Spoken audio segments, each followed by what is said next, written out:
2014 will go down as the warmest year around the globe in recorded history. 2015 was the hottest year since climate records began. Your show this July was the single hottest month in recorded history. Australia sweltered through its hottest spring on record. Climate change is now affecting every country on every continent. It's the rate that's of great concern. And what do you put that rate down to? Oh, it's human activity. We have everything we need. Some still doubt that we have the will to act, but I say the will to act is itself a renewable resource.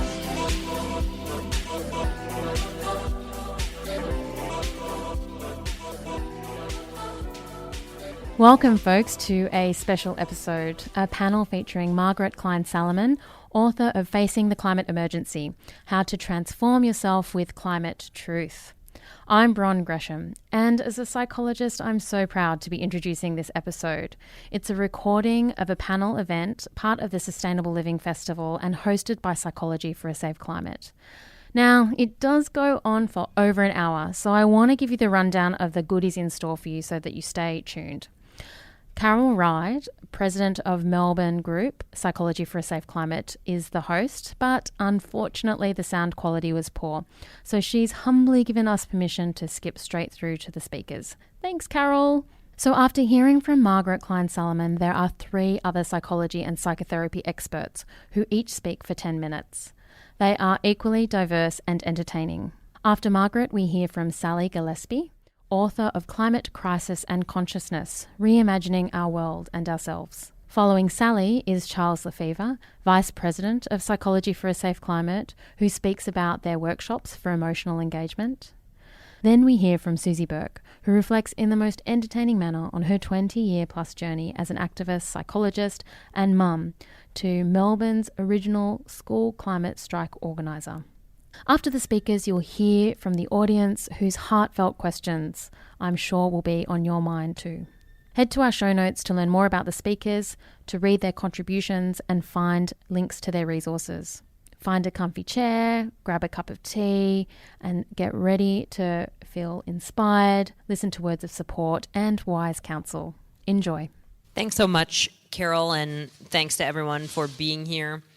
Before I get started, I just have a couple of questions so I can just kind of get a better sense of the audience. Who was at the Climate Emergency Summit? Okay, so maybe half, 60%, most. Okay, and also, who has read my book? No pressure? All right. Okay, and then finally, who has read other work of mine? Okay, great. All right, thank you. Okay, so I'm going to talk through the book. Okay, wait, actually, that's Luke, right, in the back? All right, so let's just give Luke a round of applause. He coordinated the Climate Emergency Summit. He made that possible.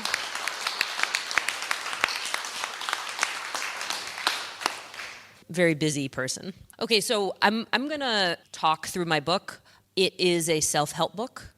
It's kind of a new genre, a self-help book for helping people process the pain of the climate emergency and turn it into action. That's the key through line of the book, pain into action. And it lays out 5 steps to transform yourself into the hero humanity needs. So, yeah, again, no pressure, no, just that.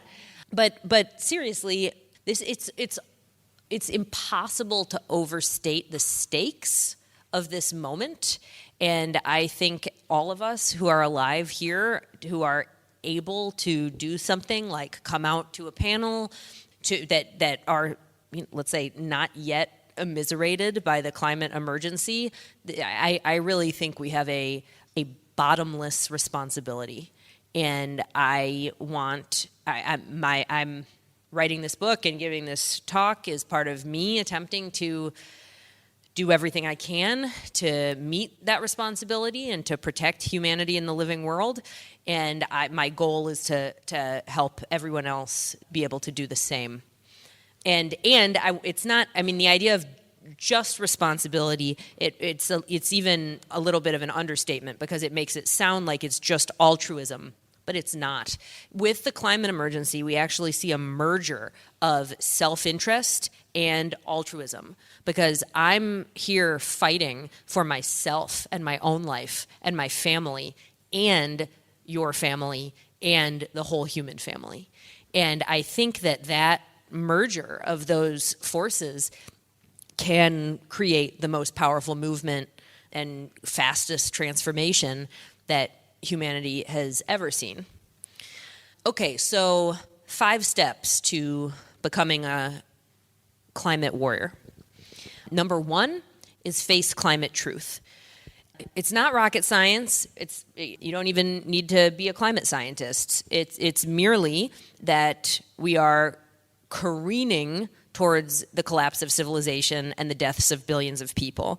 Drought it's already happening. Drought causing food shortages, causing massive relocation domestically and internationally, causing destabilization and failed states. This happened already in Syria, and it is going to spread. And that's not even including the fires and floods and epidemics and all of the other horrors. But that's the main civilization destroying signal, is it's about food shortage. Okay, so the truth is we are over the cliff, right? We don't need to hit the brakes. We need to reverse as quickly as humanly possible. We've warmed the planet approximately 1 degree already, and you all saw this summer what 1 degree is doing. There is no more. We are already at a dangerous level of warming. There is no carbon budget left. I like to say, we should have been at zero emissions about 20, 30 years ago. So in lieu of that, how about right now? Okay? So part of understanding climate truth is understanding how much we've all been lied to.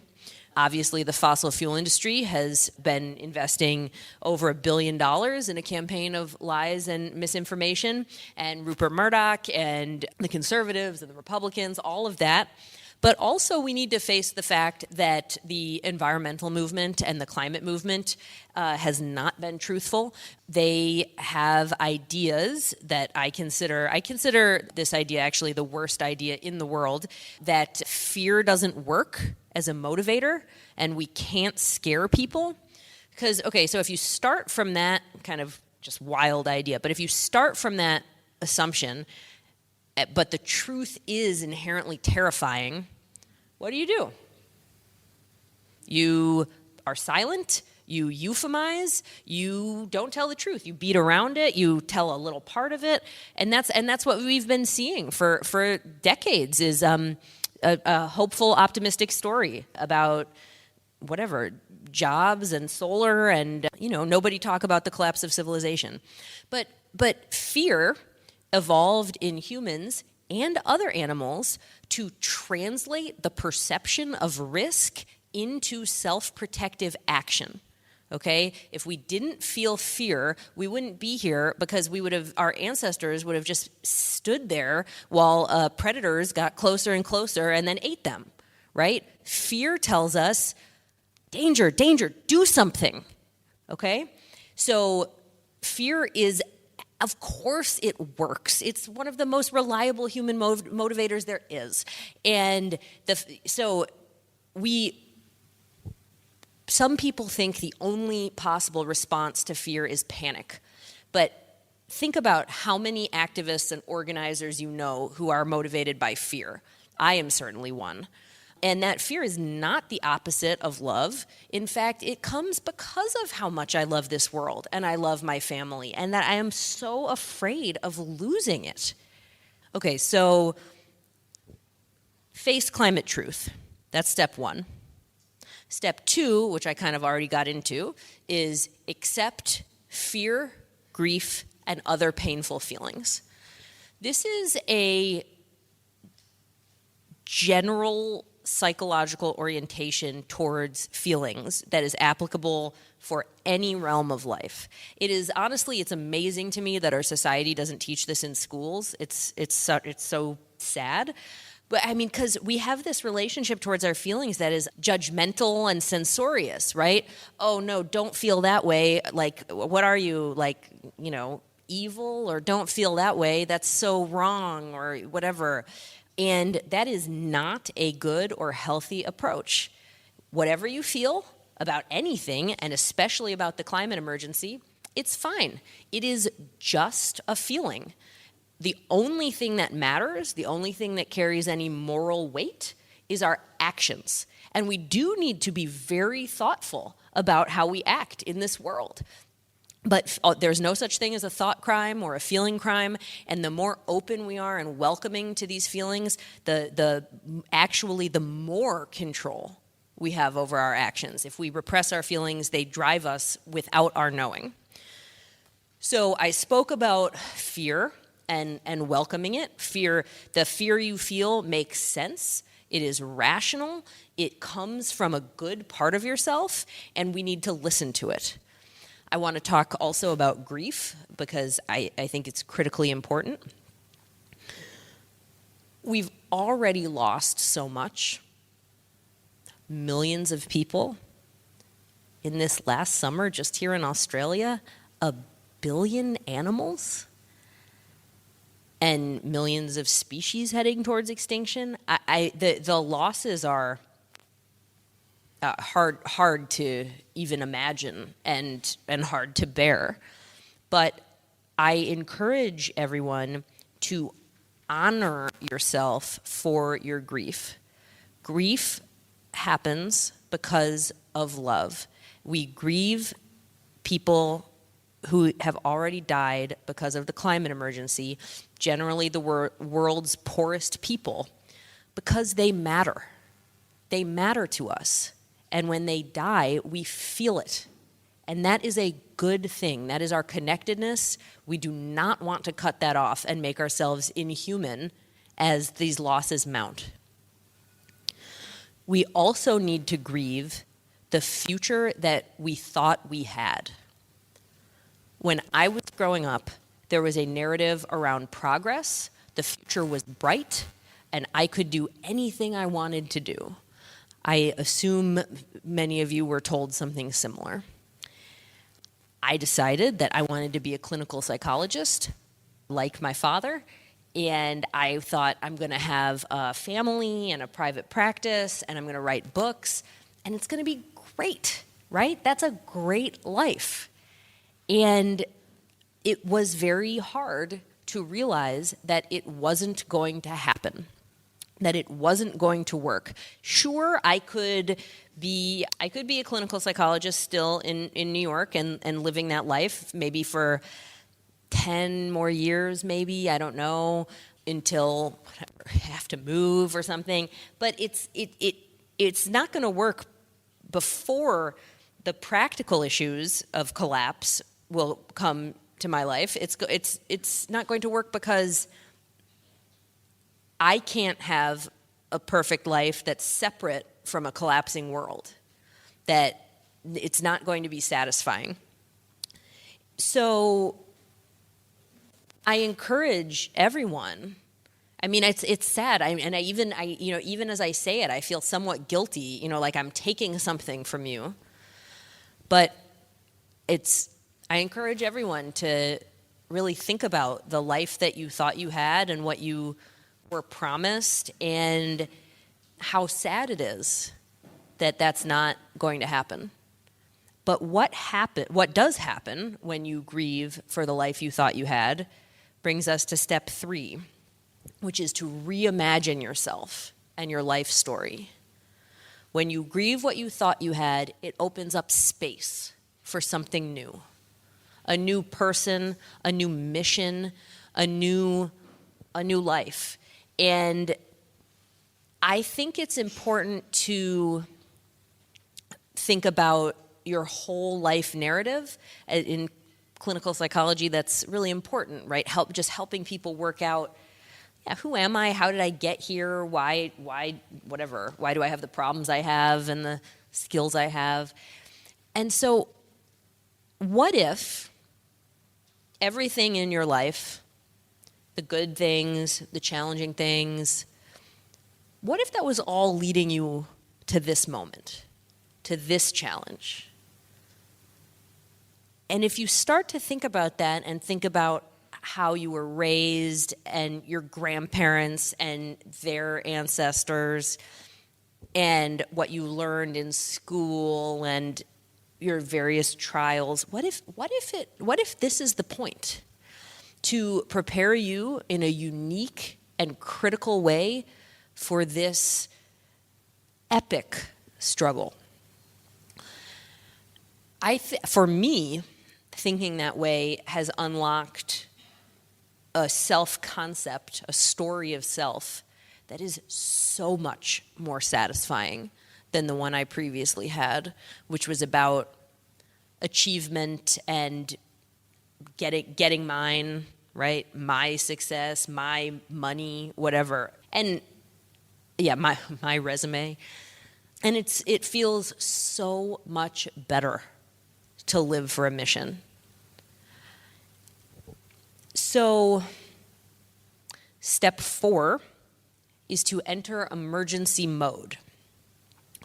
Emergency mode is a psychological concept that I wrote about, Carol mentioned, that a whole country can enter, such as the United States and Australia during World War II, when there's an understanding that there is an overriding priority that we have to win this war or else nothing else matters.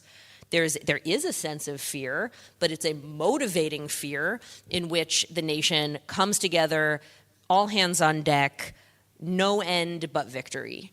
Resources are highly devoted to the cause, focus, command and control legislation. It's a fundamentally different mode of governing than normal mode, in which, you know, you've got a lot of different priorities, resources are split among them, focus is split among them. But individuals can also enter emergency mode. And this is, you know, it's critically important because the only thing that any of us can fully control is ourselves and our own actions. So what you do and what you do with your pain and your skills and motivation is the most important question. What the government's going to do or what other people are going to do, you know, we're going to try and influence. But yeah, I mean, you have to start with yourself. And so an individual enters emergency mode like if this room was on fire, right? And suddenly things shift from, you know, talking, normal, sitting, to, okay, focus. Everybody, we need to get to safety. We need to save ourselves and each other. That's, again, the overwhelming top priority.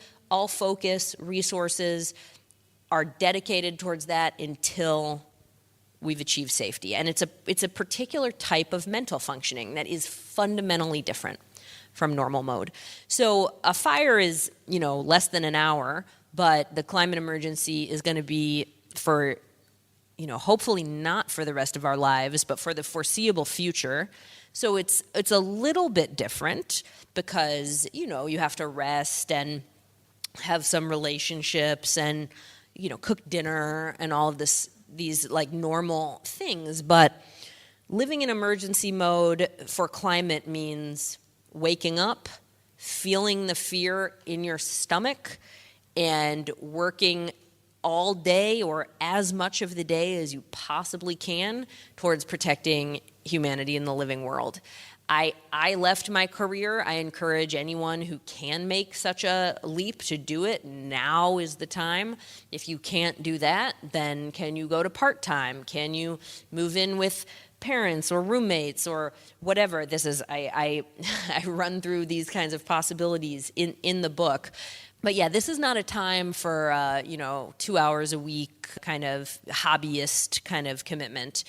So then step 5 of the book is join the climate emergency movement, because it's our only hope, right? There's been a lot of conversation in climate around personal consumption, your carbon footprint, right? But and that's fine. I do plenty of things in my own life around that topic, But those are lifestyle things. It's not politics, and it will not protect us.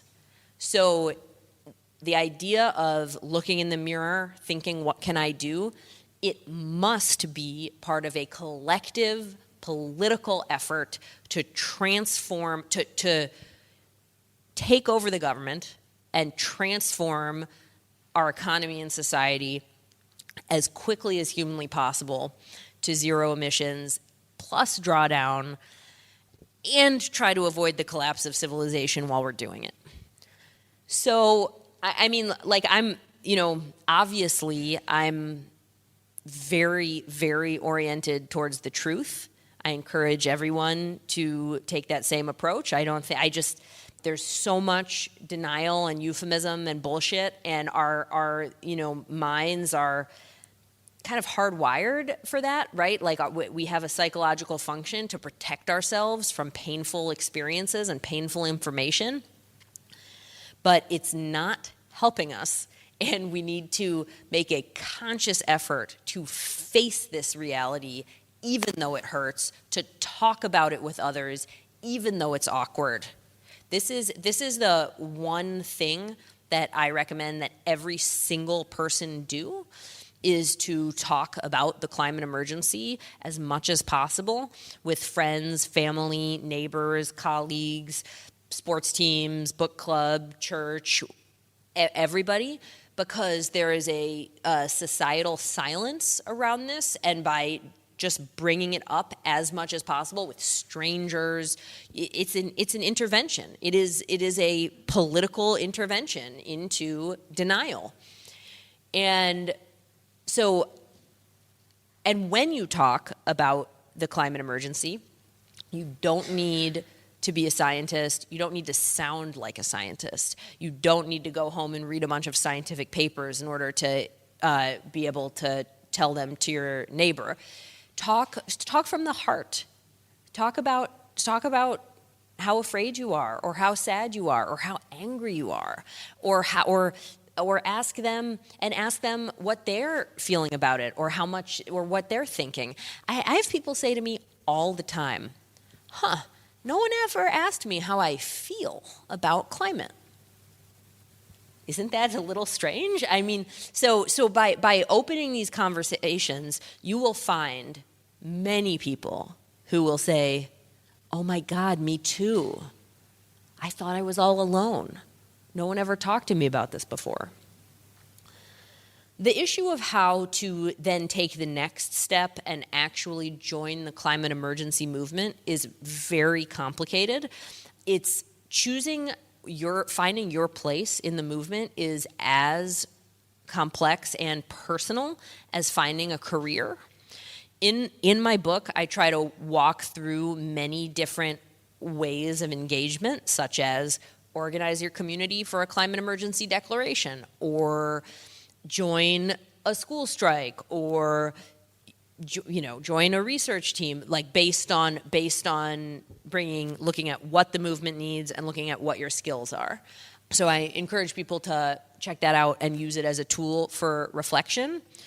But the most important thing is to get started. It's not, this is not a time to go and ponder it for 6 months. Get started now, and it's an ongoing process. We should always be asking, how can I be more effective? Is this the right role for me? How can I put more of my time into this movement? So yeah, that's just wrapping up. That's the sequence that I recommend to really look at this catastrophe, deal with the pain that it causes, and like I said, turn that pain into action. No one is coming to save us, but if we do this together, I think we still have a chance. So I really appreciate you. Even listening to this kind of talk takes courage and takes emotional fortitude. So I appreciate you doing that, and I hope you continue walking this path and taking those steps.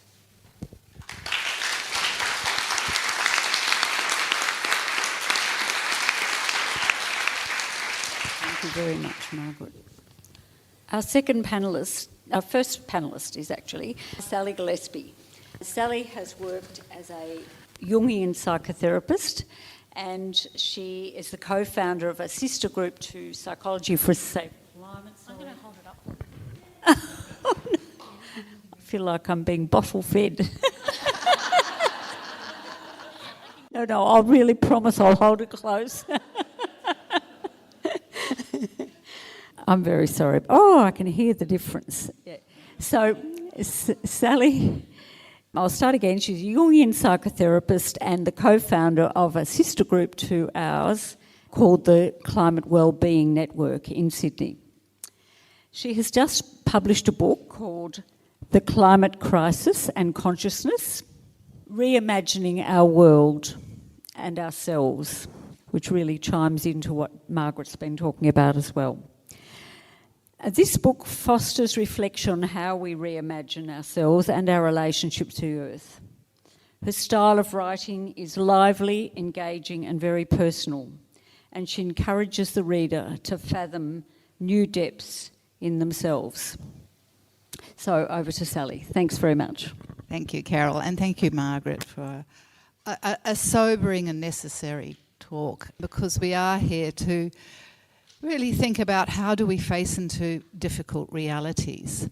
And what I want to talk about tonight, which is, largely what the book is based on really, is the importance of ongoing reflective conversations in groups in order to be able to connect with, explore, mature and heal ourselves and our world.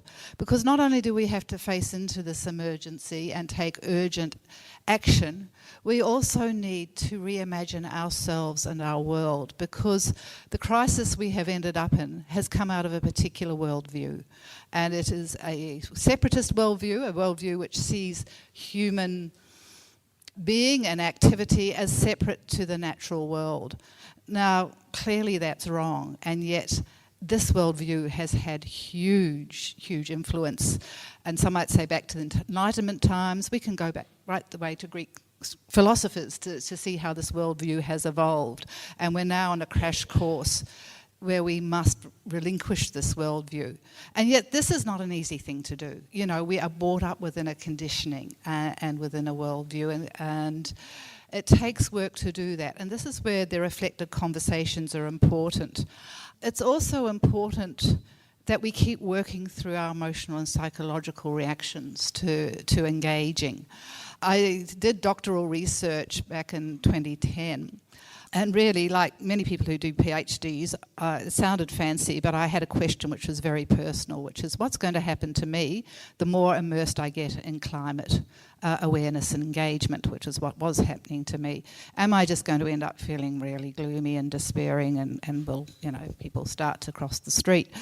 But, I was a depth psychotherapist, and I had a real inkling that actually, if rather than avoiding these feelings, if we could sit with them and explore them, that not only would we become more resilient and tolerant in dealing with those feelings, that actually something would transform and change, and that this could be a very creative space. And I was very fortunate. I was joined it was a process of a year of having group conversations that went over a year with 7 other people. And what I found was that and what we all found was that it was an incredibly rich process that not only left us feeling more resilient and engaged with climate issues, it actually opened up these very deep and rich discussions which helped us to change consciousness and to really tease out all kinds of meanings and understandings that we could not have done by ourselves, because this is a collective crisis and we need collective conversations, collaborative conversations to work our way through them.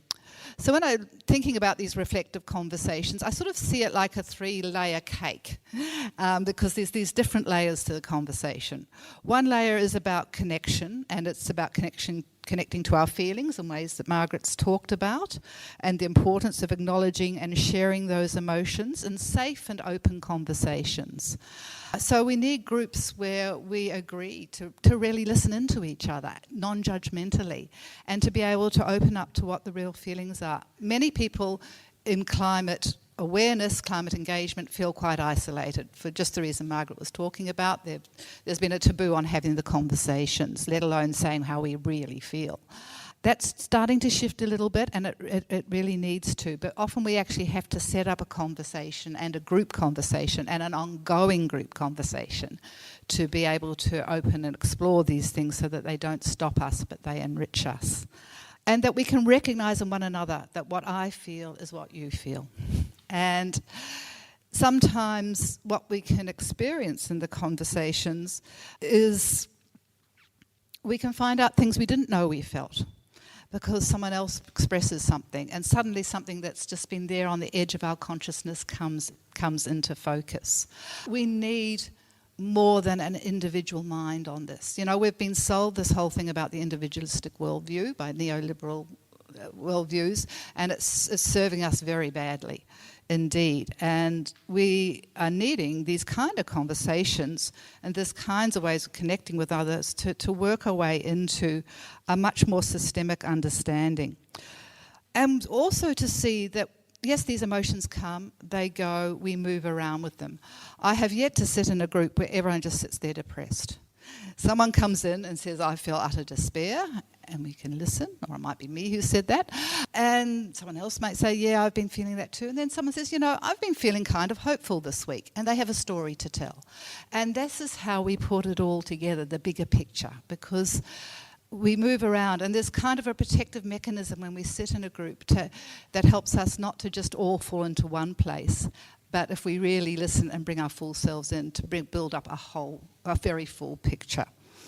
And to recognise that it is very normal to emotionally seesaw through the kinds of feelings that I know you all have, we all have. And through becoming familiar with them and listening to them in others, as well as acknowledging them in themselves, we learn how to contain them.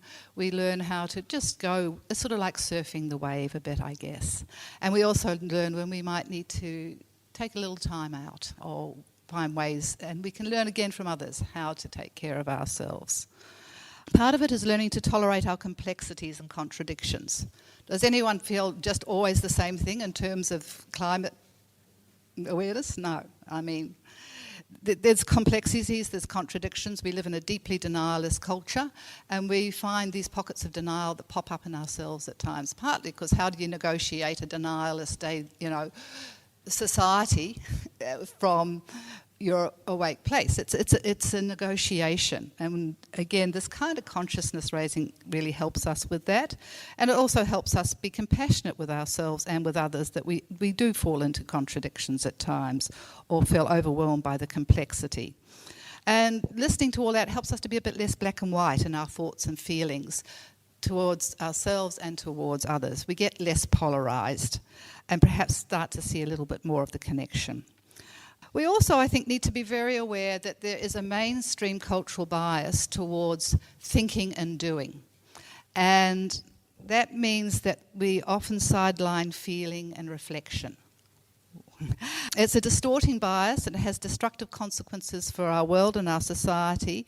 And it's very difficult in a group too. And even in green groups, there can be a kind of culture that can come up that can fuel constant, even manic activity, which can feed into burnout.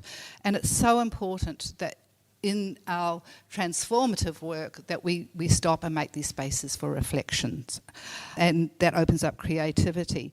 Rosemary Randall and Paul Hoggett, two climate psychologists, have done research on the emotional resilience of long-term climate activists, and they found that this was really a key thing, developing supportive peer networks where people can share emotions in a non-judgmental conversations, regular check-ins, debriefings and discussion groups. We also need reflective conversations to be able to explore the richness and depth of the existential issues that the climate crisis throws up.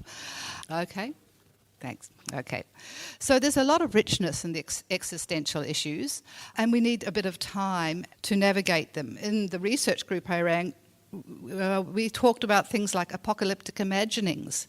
These need to be shared to not haunt us. We talked a lot about death and how we felt about death. We talked about our relationship to the natural world, to material life, how we form values and beliefs, Indigenous knowledge, spirituality, changing worldviews, and so on. We need collaborative conversations to expand our awareness, transform meanings in ways that can inform wise action. We also at times need to get beyond the intellect. And that's why I think in conversations it's good to bring in a poem, maybe share a dream, to tune into what our body's saying and feeling as well as what our head is. That will deepen the conversation and it will deepen the connections and it will rouse the imagination. And also, often out of that comes some kind of symbolically potent meanings and energy which we could do well to heed.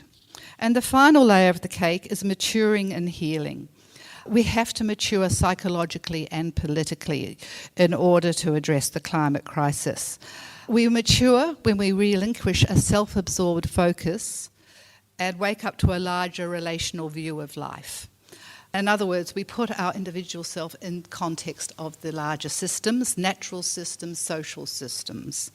And this is a maturing. It's one that's been discouraged, I think, within the individualistic worldview. And neoliberalism, which when you think about it, is a highly immature fantasy, really based on narcissistic beliefs. You know, the idea that we can all live separately and that there is, as Thatcher said, no society. Clearly immature fantasy. So we need to come into this maturity where we can accept the realities of our individual smallness and limits at the same time as opening up to a systemic awareness, increased feelings of relatedness, which provide us with the expansive foundations for collaborative action. So it's a reworking of how we think of ourselves and how we think of ourselves in terms of being part of a system and part of a human society, a human, organisation, but also the natural world. We need to understand that we are embedded in an ecologically created life. So if we can listen deeply and compassionately to bring all these complex conflicts and connections up in ourselves, it encourages us also to withdraw projections from others. You know, this kind of blaming and shaming. Paulo Freire, who talked about developing political consciousness, said it was an enormous step in maturity when we just didn't always think about who was to blame, and sometimes blaming ourselves, and started to see how the situation we're in has been created by a systemic complex of understandings and meanings and actions, and that the way we can transform that is again through systemic work and collaborations. So no one person, no matter how inspired, can devise new cultural myths or worldviews or beliefs to navigate this crisis. We have to brew cultural change, and we brew it in the cauldron, I think, of collective conversations.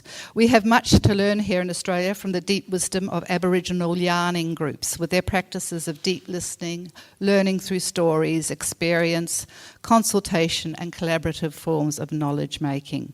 We can't solve problems from the same mindset that creates them, as Einstein famously said. To heal our world, we must heal ourselves, and to do this, we must participate in ongoing reflective and collaborative dialogues. So I urge you in your groups, in your neighbourhoods, in your friendship groups, to form discussion groups or dialogue circles, even book clubs, whatever, and commit to deeply listening to one another and learning from one another and finding the deeper bondings and transforming meanings and values, as well as our actions to meet the climate crisis.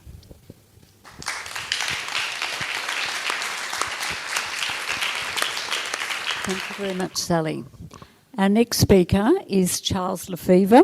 Charles is a psychiatrist and the Vice President of Psychology for a Safe Climate.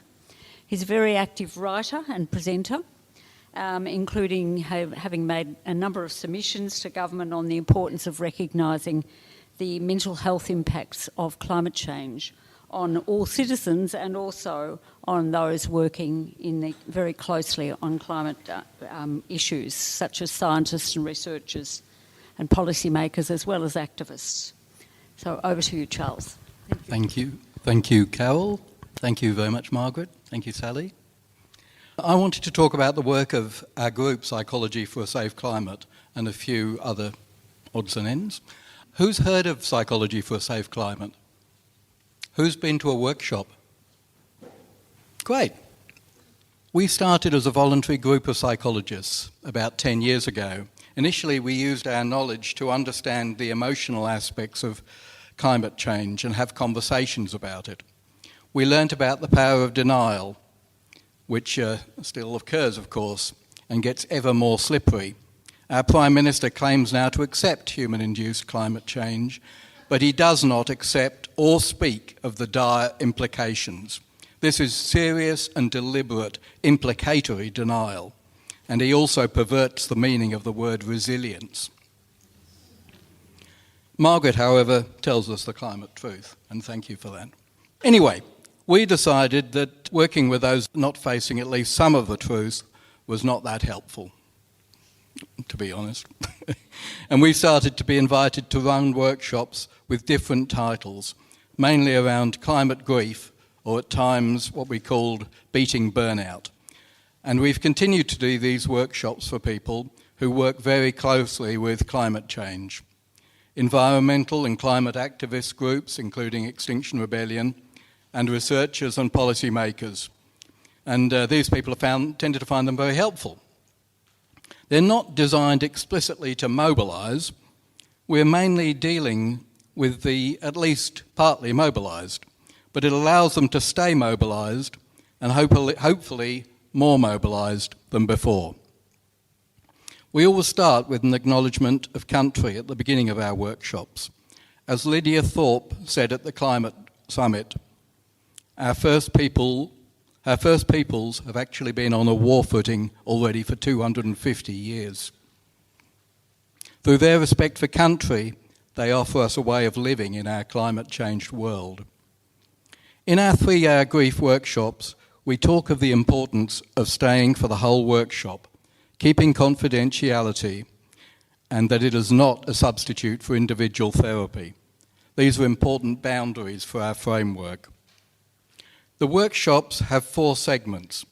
One where we do an art activity, which is not about art, although actually we're just about to put up a slide of somebody who actually is an artist and was at a workshop that we did since the bushfires. And I actually think it's an extraordinary piece of art. Of course, our art is not about art. Our art workshops are not about art, and we're not judgmental about people's art. So we do the art workshops in small groups facilitated by one of us, where people initially are bringing to mind instances or experiences which have given rise to climate grief. And they notate that at the top of the piece of paper over a line. But then the larger part of the paper is the feeling space, for which they draw for about 20 minutes or so. And then they speak to their work in turn, and we react in a person-centred, non-judgmental way. Following that, there's time for further links to be made. We found this is a very helpful way of allowing people to talk together about how they feel about climate change, allowing feelings to slowly emerge and be shared and mutually validated. The process is obviously often quite emotional. The feelings can be contained on the paper, in the group, and then more easily in the mind. Many feelings are talked about, what has become called ecological grief and eco-anxiety. We have witnessed those pained by the recent bushfires, their own or others' direct experience, loss of human and non-human beings, places, and humanity's future. Many very difficult issues are discussed. For some time now, the issue of having children has been talked about a lot. Those who have children and grandchildren who feel so concerned for their future. Those who wonder whether to or have decided not to have children. Climate grief is not like ordinary grief. It's an ongoing grief. For me, the fires in the southwest of Tasmania last year were heart-wrenching. And now this year, Malakuta, with the scenes like Dunkirk. I'd gone bushwalking near Malakuta a few weeks before the fires. Now it's all destroyed. It was heartbreaking. This summer it's been hard to avoid climate change. We could see it, we could smell it, it's now and it's the future, and it's very frightening. Part of the grief, as Margaret has said, is about relinquishing. We all have or will have to relinquish things, whether it's places or ambitions. Margaret herself had to relinquish her future plans. It's very difficult for people of my age to talk about this. We must take responsibility for where we are now and hopefully make some reparation before we become extinct. The next shorter segment in our workshop consists of a facilitator placing a number of objects on the table. Objects often to do with nature, such as a feather, which my grandson gave me on the beach at Wye River a couple of days ago. People are asked to choose an object that speaks to them. People speak about the meaning of the object in their hand, which can help connect them to things that are often meaningful and inspiring, though sometimes tinged with grief, and can ground them in the here and now after the emotion of the art activity. Then we have a break. A longer segment after the break is chiefly about self-care, grounding, mindful self-compassion, or similar exercises. We find that some very basic neuroscience is helpful. For example, talking about the fear and alarm centre versus the executive centre of the brain. Our booklet, Staying Engaged in the Climate and Bushfire Crisis, has been used by a number of groups like Get Up and Environment Victoria. It's on the front page of our website and looks something like this. I don't know how many of you have seen it. Yep, great. We finish with evaluation of what people have got out of the group and what they might need moving forward. It also allows some thinking around what an organisation or group might need to help sustain it. It's very important that we in PSC, Psychology for a Safe Climate, work together as a group and share feelings and try out our workshop ideas ourselves and model working as a group with those at our workshops. I believe that the connection with others is vital in our climate-changed world, as Sally was also saying. It's so important to restore a sense of community. It is an important part of Extinction Rebellion that there's a regenerative culture, care for the other. This goes against the individualistic, narcissistic, consumerist, neoliberal values which we've been talking about. We need to restore community and group contact and action, and to reverse what Margaret Thatcher said, there's no such thing as an individual. We stress that climate action is not just good for the planet, but also for one's mental health. In October last year, we were invited by Joe Dodds, who happens to be here in the audience today, to do a weekend workshop in Tatra on the New South Wales coast, not that far from Malakuta, which had suffered a bushfire about 2 years ago now, losing 70 houses. We offered a grief workshop, which was about feelings about the fire and also for many about climate change. It was the first time that many had shared their feelings about the fire in a large group. We also used two models, one called Transformational Resilience, which offers mindful self-care and using adversity as a way to find new purpose and personal and social well-being. This is true resilience, what Margaret calls emotional muscle. And the other model, the work that reconnects, by Joanna Macy, reconnecting us with ourselves and with the earth. These models are very helpful and allow greater depth. We hope to use this approach with other communities. Hope is a key thing. To feel despair is often necessary in grief, but it's vital to find hope and purpose, what Joanna Macy calls active hope. PSC has been deluged with work since the federal election. but particularly now with the bushfires, where it remains a time of great grief and fear related to the bushfires. Though many of the fires are out, the feelings remain.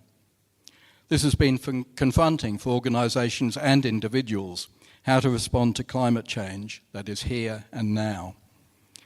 We need to find ways to offer more workshops. We've been voluntary, but it has become untenable. We want to continue to work with a range of organisations, but also more communities, to allow them to become more truly resilient. We need more resources, especially money, to allow our voluntary staff to be paid. We also want to do more work with those who counsel others, psychologists, psychiatrists, social workers, GPs, etc. We have two aims. One is to help them have a more climate-informed practice, and the other is to help form networks of counsellors who can both support each other and do similar work to ours, allowing an Australia-wide network of climate emergency aware counsellors. We plan to have a conference later in the year to give momentum to this. Practising psychoanalytic psychotherapy, I was delighted to see that Margaret stresses its value, and also that Nancy McWilliams, a much admired psychoanalytic therapist, endorsed Margaret's book. This climate psychology work can lead to what's called post-traumatic growth, or to new meaning in life, to accept both climate truth and emotional truth. Finding such meaning can be incredibly sustaining and can allow joy in the beauty of the present, what Jem Bendel has called doom and bloom, as opposed to doom and gloom. It's time for us to think more about death in this existential crisis. The existentialists, of course, spoke of this. Heidegger believed that it's only in being toward death that one can become the person one truly is. Reconciliation with death can fill us with the preciousness of life and what is truly important and the need to look after our life and all life. We need to have a new consciousness. Truly accepting climate truth is similar. Initially full of grief and fear, it can lead to the desire to act authentically, as Margaret has said, and also to find joy. To finish, I will go to Freud. He wrote a beautiful paper on transience in 1915. He describes a conversation in 1913, probably with the poet Rilke. Freud stated his belief that transience increases the value of life, but we have to be able to mourn to appreciate this. This is what Margaret's been saying. A year after that conversation, war broke out and robbed the world of its beauty. Freud wrote, with some editing by me, it destroyed not only the beauties of the countrysides through which it passed, it shattered our pride in the achievements of our civilization. It robbed us of very much that we had loved and showed us how ephemeral were many things that we'd regarded as changeless. Mourning, as we know, however painful it may be, comes to a spontaneous end. Then we are once more free to replace the lost objects by fresh ones, equally or still more precious. It is to be hoped that the same will be true of the losses caused by this war. We shall build up again, and perhaps on firmer ground and more lastingly than before. Thank you.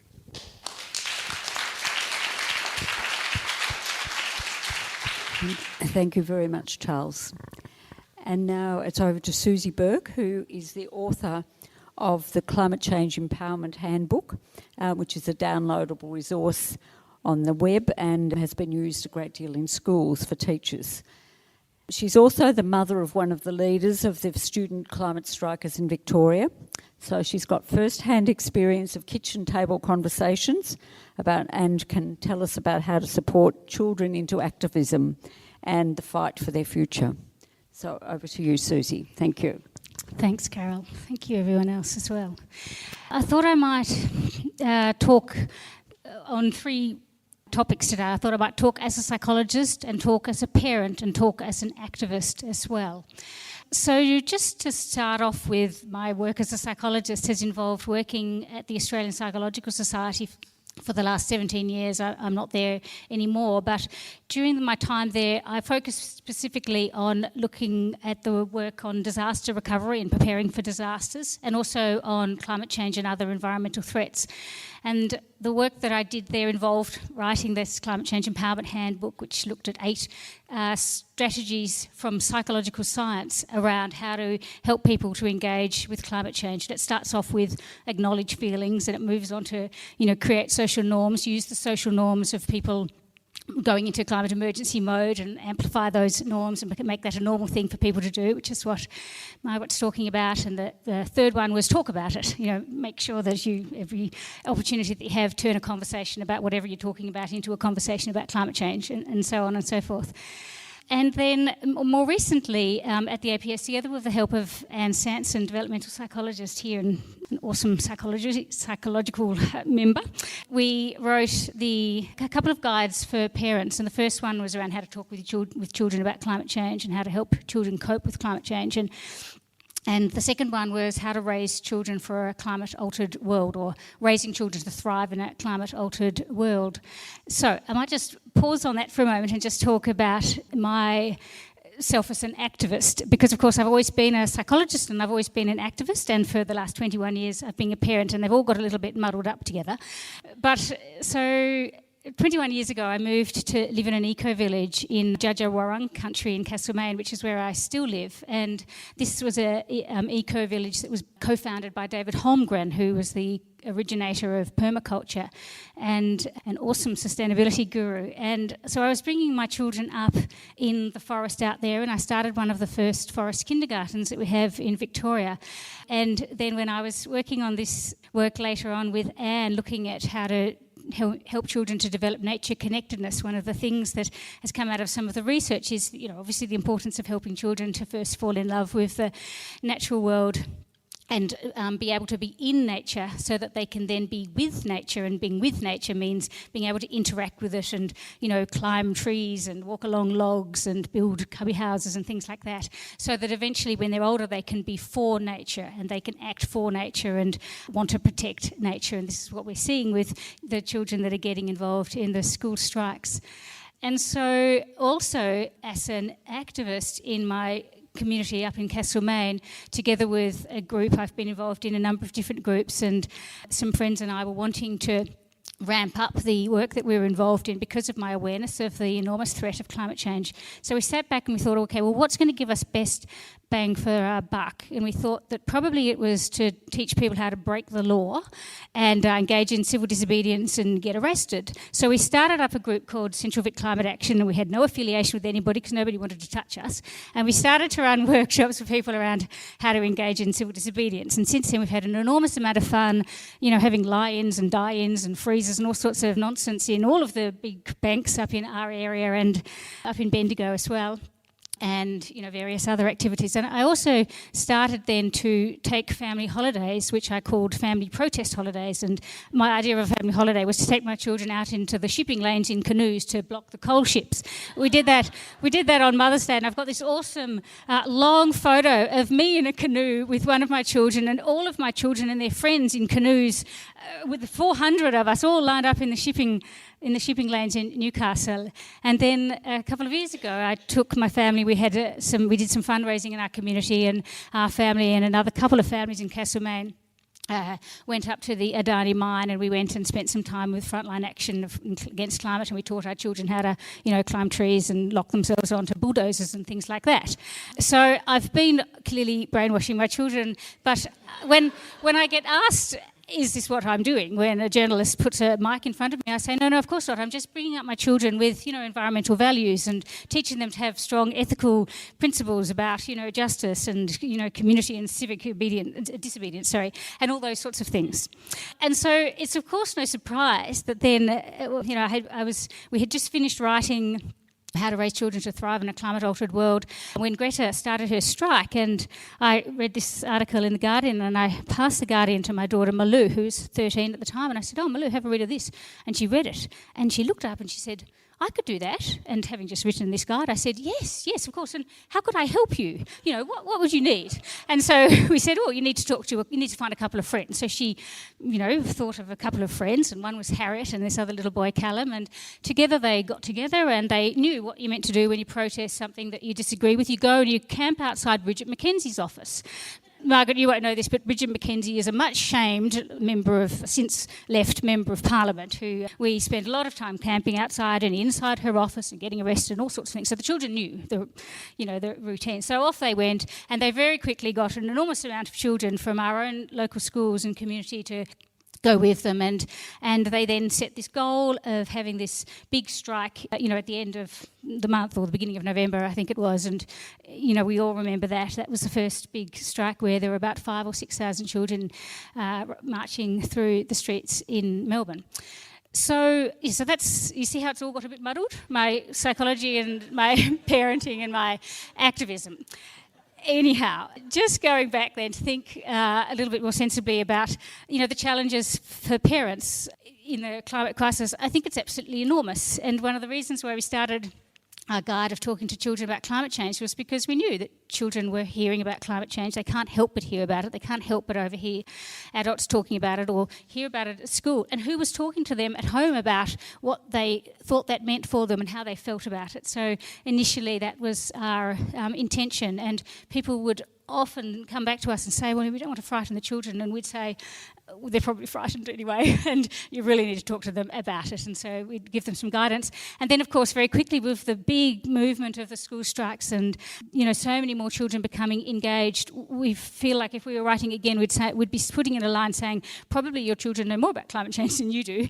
And so in this circumstance, listen to what they know and help clarify any misunderstandings and talk to them about their feelings and ask them, how can I help you in whatever it is that you might want to do? Not to expect that the children have to do it all. It's our job, we're the adults, but if the children are feeling an urge to participate, then awesome, great, go with them, help them facilitate that in whatever way you can. And the other thing that Anne and I had written about in raising children to thrive in a climate-altered world was looking at the different skills and capacities that children need. So we looked at the personal skills that they need around, emotion regulation and a belief in, justice and equality and flexibility and adaptability and things like that. And then the interpersonal skills, cooperation, sharing, turn-taking, looking after others. No, that comes next in community.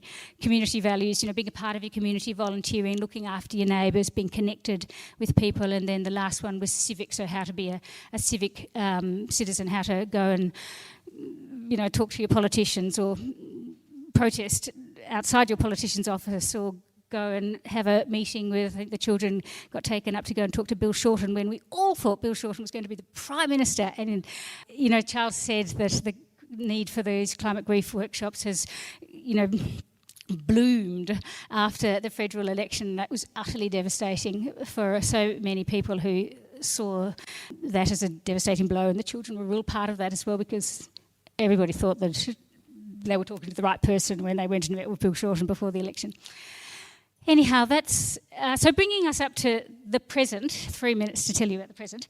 We've got a community up in Castlemaine where lots of people are very involved in climate action and relocalising the economy, which is sort of it's like a transition town sort of thing where it's a way of addressing both climate change and the threat of peak oil and relocalising local communities. We've got a conference coming up soon, and my partner and I read Margaret's book when we were on the ferry going over to Tasmania just recently, and we started talking about, how do we help people to go into climate emergency mode? And we are going to put on a workshop at this upcoming conference, which we're calling Groundhog Day, right? Because it's just this recurring thing that keeps happening week after week after week until the problem's solved or until, the government's moved into climate emergency mode. And ground hug, it's like embrace the planet. It's like hug the earth. That's the idea behind it. And on Groundhog Day, what we thought we'd suggest to our community is that maybe we choose a day, Friday we thought would be a good day, where everybody goes into climate emergency mode, and we don't work anymore for, companies that are contributing to the further pollution of the atmosphere. And on that day, we do climate emergency things. So we go and protest and we write letters and we give talks and we start to act as though our home is on fire. And so I'm not quite sure how it's going to go down in our local community, but it was inspiring to read Margaret's book just recently and go with that. Okay, thank you very much.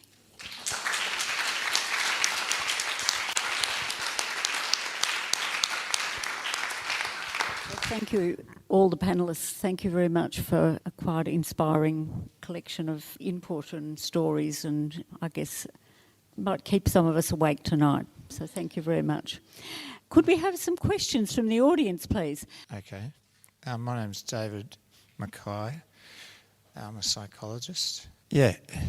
When Charles quoted Freud speaking of the loss of pride in civilization after the First World War, it struck a chord because in my age group, when I go and play over 50s badminton with people aged 50 to 85, it's very difficult to talk about our role in acquiring wealth and in that process discharging so much carbon that our kids are going to have a tough time. And I detect in some of these friends who don't want to go there, shame that we've had it so bloody good. And you've mentioned grief, but I'd like to hear perhaps maybe Margaret and Charles comment on the role of shame. Absolutely excellent question and point. I think shame is absolutely one of the critical emotions that we're all dealing with. I recently read an outstanding book called Achieving Our Country by Richard Rorty. It's like a psychological political theory, and he talks about the problem on the left of feeling so much shame for what our countries have done that we can lose the hope of something better. And he talks about the need to be patriotic, not for what our country is or has been, but for what it can be, that we need to achieve our country. And I think there's personal shame. I think there's national shame. And it's not to say, oh, forget all that, everything's fine, but rather to keep in mind and really hold dear the possibility for redemption. That yes, our country, both of our countries, and your generation, and it's not, all of us, no one's hands are clean. We are all complicit in this. And so let's spend our days doing everything we can. I think that's the way. So in terms of dealing with the shame of other people, I think empathy and compassion and sharing, so if you're a psychologist, so you can interpret, you can say, I feel so ashamed of the way that I live for the last 30 years. Do you ever feel like that? So, yeah. Yeah, look, I guess, guilt is one of a number of feelings, really, as Margaret says. And there's a guy, or there was a guy called Harold Searles, a psychoanalyst, many years ago, who has written a lot about all these unconscious feelings that go on. And I think it's true that there's a lot of unconscious guilt and shame as well. And I think probably a lot of the older generation, like me, have got a lot of unconscious guilt and shame which is denied. At a workshop recently, a person certainly talked there about their guilt, and about their guilt even to do with being a parent and or being of the older generation. But I agree with Margaret that really, yes, it's important for us to acknowledge guilt, but we've also got to really direct it towards, reparation and really taking action. We, as the older generation, certainly need to take a fair share, in other words, a large share of trying to correct things. I'm Hans Baer. I'm an anthropologist. In the early part of my career, I dabbled with psychological anthropology, but these days I'm really more of an ecological anthropologist, and I'll direct my question to Margaret. I have no problem with governments declaring climate emergencies. I think that's essential. But the reality is that in the world that we live in today, isn't it necessary to look upstream? I'm not sure whether engaging with business, as the Climate Summit was urging people to do, is the way to go, because how can you expect the system that created the problem to solve the problem? Thank you. We need to reinvent the world. We need, from the top down, I mean all of it. I think it's a good rule of thumb that whatever the topic, if you're thinking about it and approaching it the same way you were 20 years ago, 10 years ago, you're doing it wrong, because that means you have not integrated this existential apocalyptic risk into your understanding. So I think all of the structures that you mentioned, corporations, the IMF, the World Bank, and so forth, they're just all barreling forward the same way they have been 10 years ago, 20 years ago, and that is like a huge red flag. It is absolute. So I'm in complete agreement that we need to transform the world, and my guess is we have a lot of agreement about how. But yeah, there's a lot that I'm really not sure about, and I think that's okay. I think that actually going to what Sally? Yeah, what Sally was talking about, that these are questions that we need to discover the answer to together and through experimentation about different political and economic systems. That, to me, as a psychologist, my goal is that whatever we do it in a framework of truth and don't let ourselves lie to ourselves. This is so easy to do.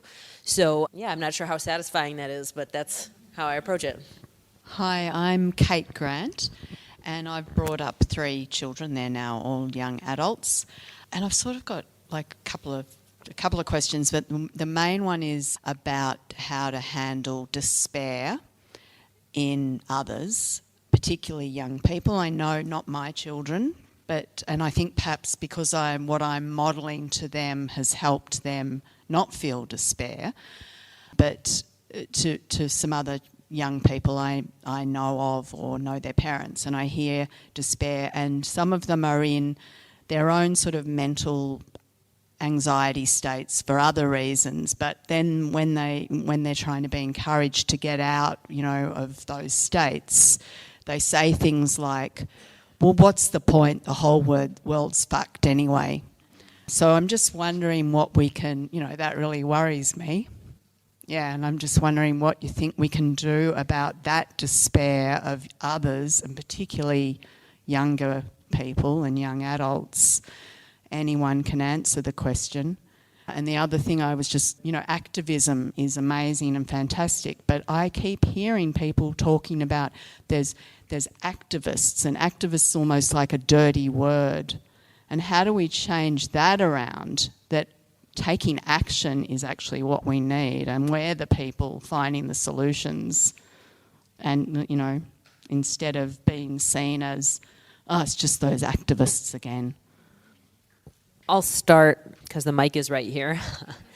Just to your second question, I really liked what the indigenous leaders at Standing Rock called themselves, which is protectors, water protectors. And so I think that's a good alternative to the idea of activist. And to people in despair, young people, any people, I think you cannot overstate the value of empathy. Just so ask them, tell me more about that. How does it feel? What is it like to feel that way? When do you feel that way? Do you ever not feel that way? Does anything help? I mean, that because again, our society is so messed up about feelings that I think it's quite likely that they've never had that conversation before. So just opening a space that, your feelings don't scare me, they don't hurt me, I'm interested in them, I share many of them, is It's so simple, but it really helps. Look, just to reinforce what you're saying, Margaret, is so important. And I think for many young people, that feeling of isolation, but also of not being given ground, of being sold, like Margaret said, this idea of how your life's going to be, which clearly is not sitting on stable ground. And so to be able to really listen to that for people, for the young people, is immensely important, and to explore it. And from there, perhaps, to listen out for where there is any sense of passion and connection, and to support that coming out. If there's surfers, there's clean up ocean surf things, to just be able to support that sense of connection and collaboration. And one thing I will say about activists being seen as a dirty word here is just to call out the media and how strongly activism has been really smeared by particularly right-wing Murdoch media, and how it's important that we do call out this idea that activism is... just ask, well, what do you mean? What was behind this idea that activists are bad people or doing something? It needs to be explored and questioned, because there is such a smear going on. Yeah, look, as I was saying when I spoke, I think despair is something that a lot of people do feel, and it's very legitimate to feel. But I think, as the others have said, if it can be listened to and it can be shared, I think to share the pain and to be in a group can create more sense of hope just in itself. The other thing I would say is, obviously it may be important at times to say go and see a counsellor or a psychologist. And that's why also I was making the point earlier that I do think it's really important, particularly now, that counsellors, psychologists, psychiatrists are really climate aware, because it's one thing to be empathic about what the person's feeling about other people in their situation, but to be talking about how they feel about the world and about creatures, animals and things like that has often been rather devalued in terms of psychology. And I think it's something critically important that really psychology hasn't, a lot of psychologists just haven't got it, just how much people really do feel the loss of the natural world. We all love your question. Anne and I have been following the work of this Swedish psychologist Maria Ojala, who's done most of the work that we have seen when we've been writing recently on how young people are coping with climate change. And so she looks at problem-focused coping, emotion-focused coping and meaning-focused coping, which for the non-psychologists in the room is a pretty standard way of looking at stress and coping in the literature. But the one that she particularly focuses on, which is doesn't get talked about so much, is meaning-focused coping. And she has found that the young people use meaning-focused coping in a few different ways. So meaning-focused coping is about changing the meaning that climate change has. So it's looking at different societal actors, which is what she's talking about, is looking around for the heroes and helpers, I suppose, really, the people that are actually doing something about climate change. And that's a really essential one.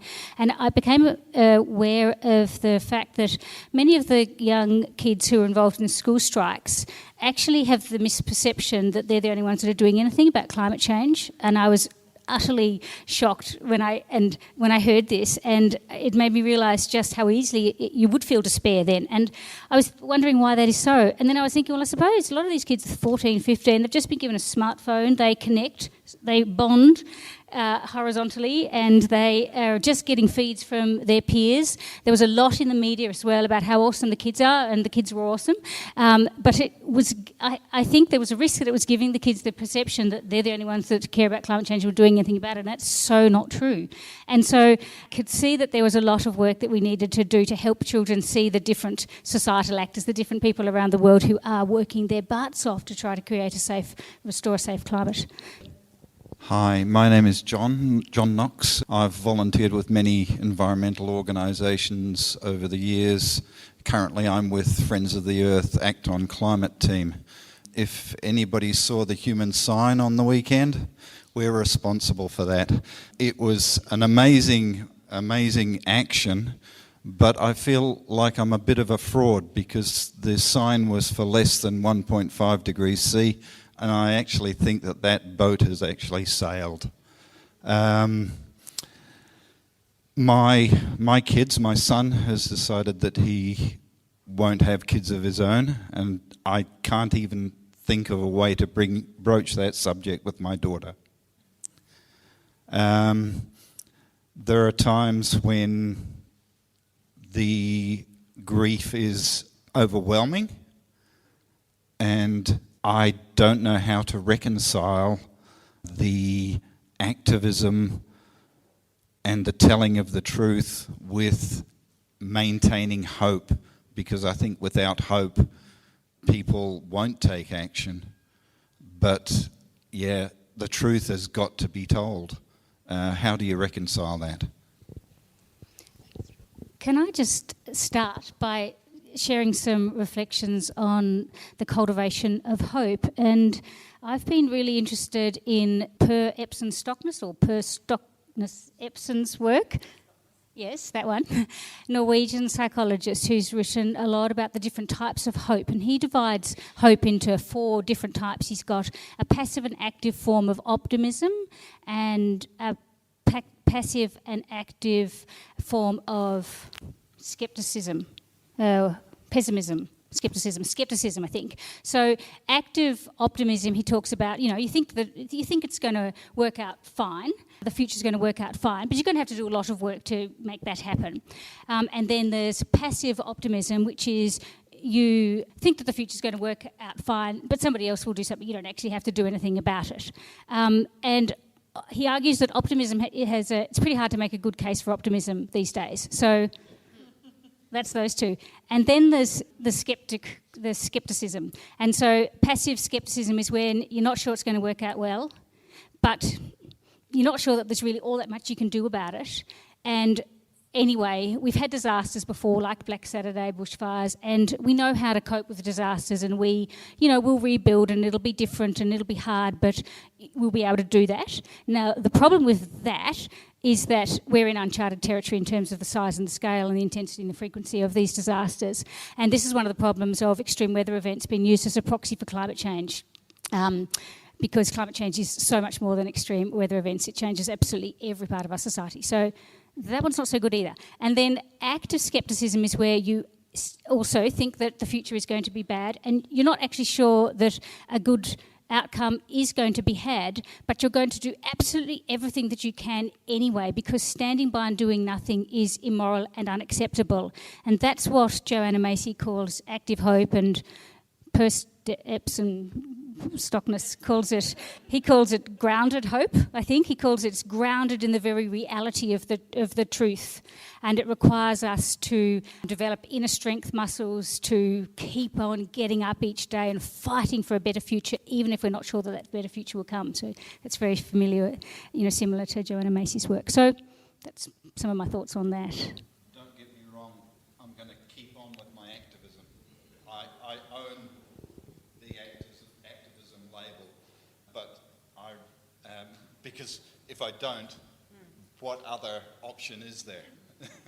Curl in a ball? Exactly. But, I also do want to acknowledge how gutted you feel when your children or your friends say, I don't think I'll have children, when you yourself have been blessed to take that journey. And my daughter said exactly the same thing the other day, and I felt absolutely sick about it. I went for a jog and I bumped into another woman. I told her, and she said, I don't think you should talk to 15-year-olds about whether they're going to have children or not. She said, I never thought I was going to have a child until I was 37, and all of a sudden I thought, hang on a moment, aren't we meant to have children? Yeah, so, and, she obviously wasn't thinking about a climate-altered future, because I was thinking, God, when my daughter's 37, I'm sure she's still going to be thinking that. But anyway, there are some conversations that you don't need to have now anyway. Just very briefly, I like the ideas of active hope of Joanna Macy. I like the idea of purpose and purposing from transformational resilience. And I'm inspired by, as Clive Hamilton used the example of the plague and the doctor and the plague, which is very appropriate at this point in time. The doctor just keeps going through the plague. He has to. Yeah, and another term is radical hope, and I think similarly that same thing, that it's not about doing things because we know the outcome's going to be good. It's about doing things because they align with the sense of the world we would like to see emerge, whatever happens. And sometimes I think a lot of where we're being tested is to learn with uncertainty. Uncertainty's become a bit of a dirty word, but we have to live with uncertainty and to actually see the creative side of that as well as the difficult side of it.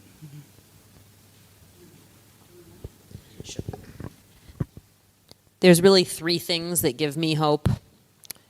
The rise of the climate emergency movement, the fact that during World War II, our society transitioned its economy in just a few years so radically, and the fact that I actually believe that human nature is built for change and growth. I think we have the capability to be so much more than we are. You can get rid of your president. Working on it.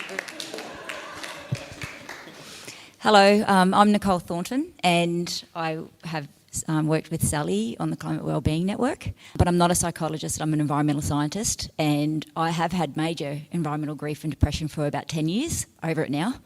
But one thing that's come up this weekend at the summit and here and elsewhere I've heard is that, and I want to get your thoughts, and probably from all of you and from you guys as well, that the environmental movement has not talked about the hard truth and has not talked about the reality that we're going to die if we don't do anything. And I actually disagree with those comments that I've been hearing over the last few weeks, because through the 90s and the 2000s, I had this conversation a lot and everyone was like, gee, settle down, you're a bit rough, aren't you?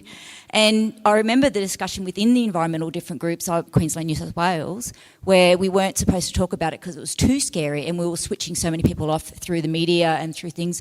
So I think we've done it, and then we had to stop it, and then we've had to change our language, which is fine. So the question I'm getting with you guys is, I'm doing the same thing again, except my conversation is, we're going to die if we don't move. I had this conversation with Sally the other day, and I know that there are people within my networks who are like, well, settle down, freak. But that's the reality. So and I know the choice of words is important, but we have done it before and told these hard truths and got squished down, and we're having the hard truths now and we're still getting squished down. I'm not talking politicians, I'm talking our networks, family, friends, people we know, work colleagues. How do we have that conversation, that hard conversation, when people are like, settle down, you freaks, walk away, and they dig in even more to not hear what you want to say, because it is so scary when you don't always have the time to bring them into groups and their values are quite different on the surface to you. I know you've got to find connection, but what do you do? What words? Thank you so much for telling the truth for a long time. And I'm sorry that people told you to stop. Good. And I just think the expectation that there is going to be a message that works for everyone is not accurate. And I think that this idea that fear turns people off, our society is off, right? So let's not worry about turning them off. Let's worry about finding people to turn on. If you talk to 10 people and 9 say, whoa, what's wrong with you? And 1 says, holy shit, I'm going to become a climate warrior. That's great. And I'd say, turn the question around on them. Well, how are you seeing it? And, open the conversation up, I think. Because really they're saying to you, you can't talk about the hard truths rather than the hard truths aren't there. And we cannot go anywhere until we, as Margaret says, engage with those hard truths. And perhaps we need to talk about, we are going to die. We are all going to die. I mean, that's life. We are going to die. Because we're in such a death-denying culture that we're resisting the knowledge that our culture has to die. This culture that we live in cannot continue. Now, hopefully, we can find a softer landing rather than a harder landing, but we may not, because things don't look so great right now. But we need to find a way of talking where it's not just, shit, we're going to die. we need to start talking about what's dying here. How can we engage with that process of attending to that is dying at the same time as looking to how we can nurture, heal and repair what can live on beyond us, because part of this is coming to look at legacy and what legacy we want to leave in whatever time we've got left. Just Joe Dodds here. I just wanted to have a crack at answering that question because it's something that I deal with a lot, because I think I've pretty well done those 5 steps now, and I've become the mega activist, and I'm just hurling my life into this mission. So the conversations with people who are resistant or aren't switched on seem to work best, and this is not just my thinking. There's been workshops I've done where this has been talked about, but when you talk about your own personal experience, and for me that's easy because I was in Melbourne during Black Saturday. I was affected by the Tathra fire in 2018, and I live in the Bega Valley Shire, so we've just had fire all around us. So I'm like the expert now at not getting burnt, but telling the stories about it.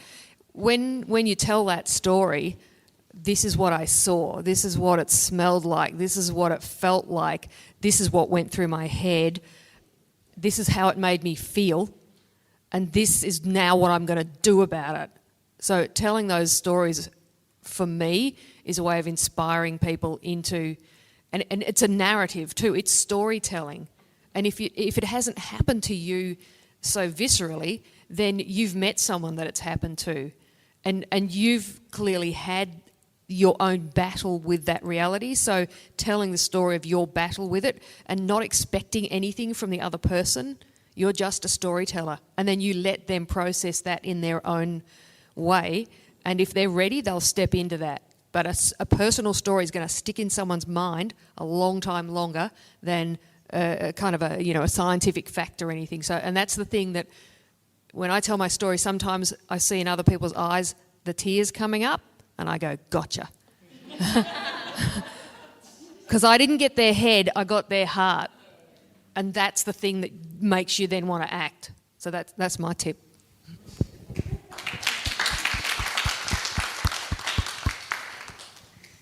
Hello, I'm Anne Sanson, and I want to tell you what my feeling is after this session. Is a very rare feeling, but a feeling of pride, which I don't often have in my profession and my discipline, to have 5 such insightful, wise, deep and moving, people telling deep and moving stories and giving so much information up on the stage there. So to be proud of being a psychologist is not something I often do, but this time I am. But I also wanted to say that my favourite term for hope these days is, I can't remember who said it, but stubborn optimism.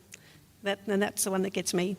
But my questions were, well, I'll wait for Margaret to get back before I ask hers. But Sally, with my concerns being basically around kids, I really liked what you were saying about reflective conversations.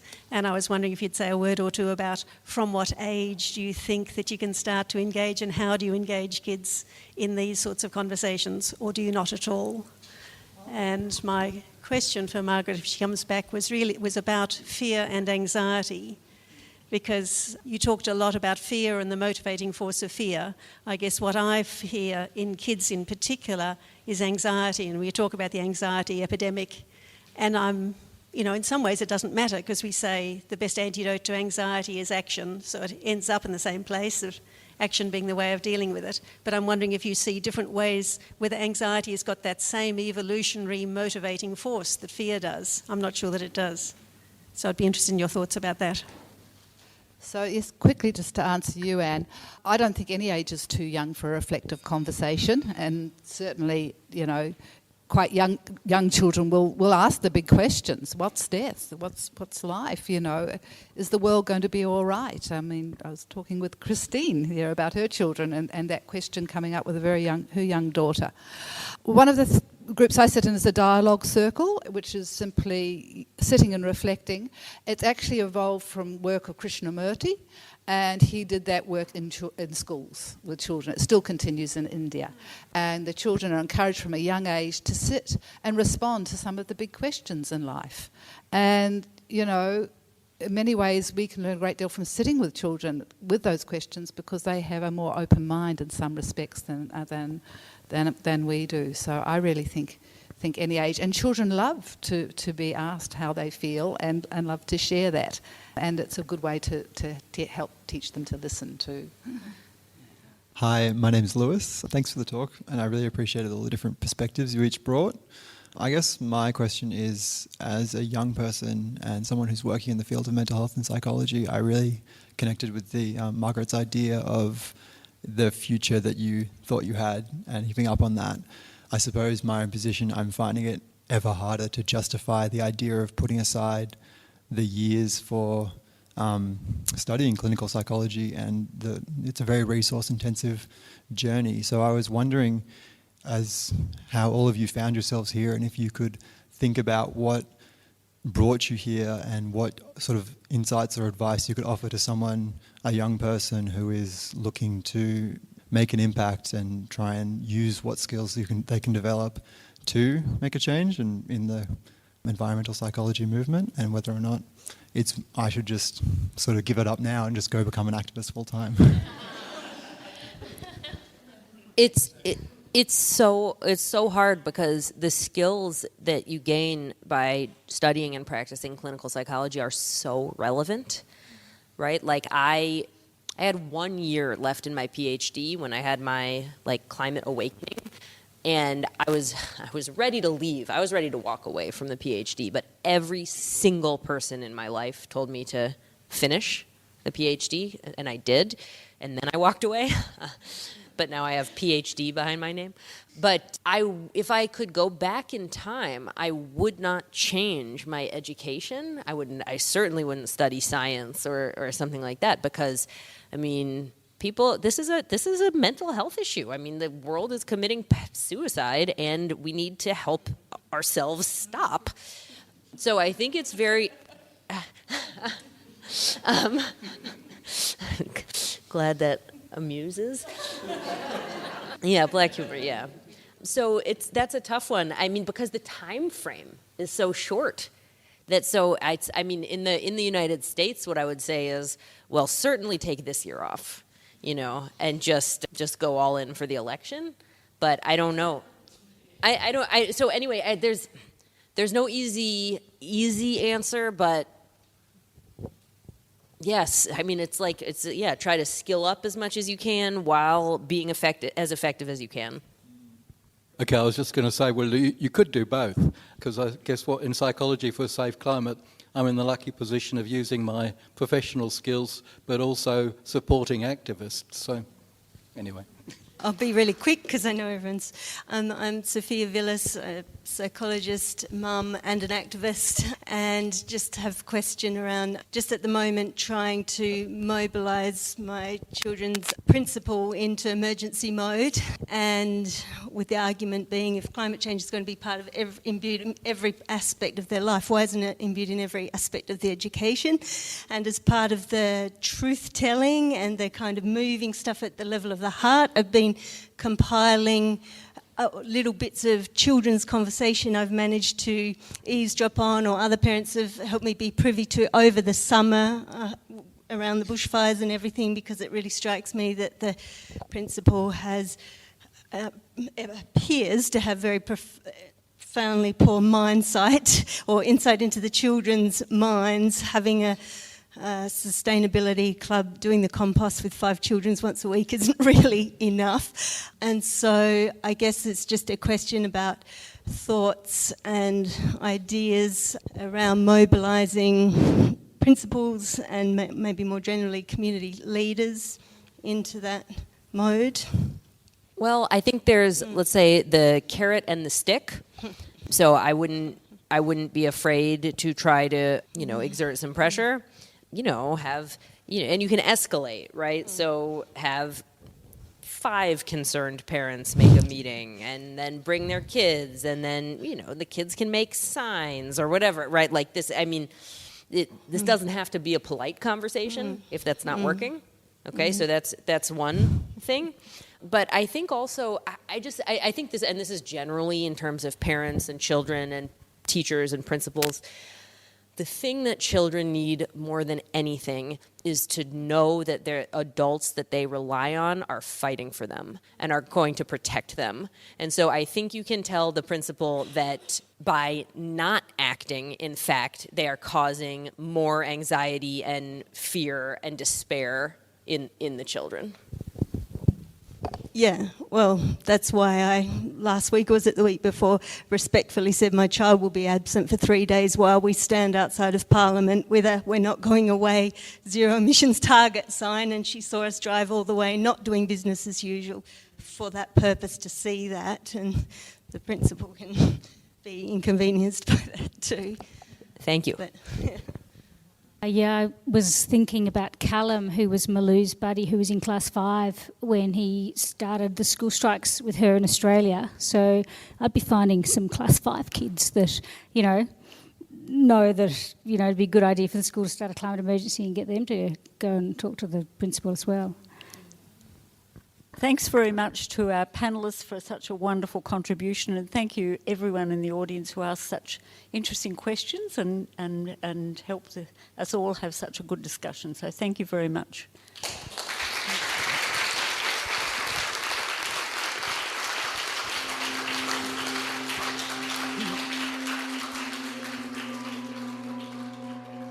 Thank you for joining us. You've been listening to Climactic, the flagship podcast of the Climactic Collective, a podcast network dedicated to lifting the voices of the climate community.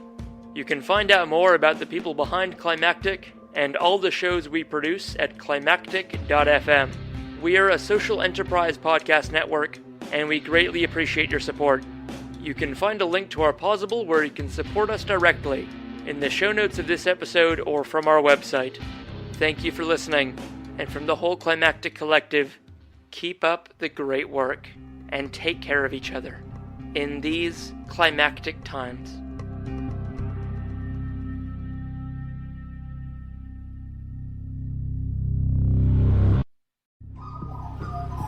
The Climactic Collective.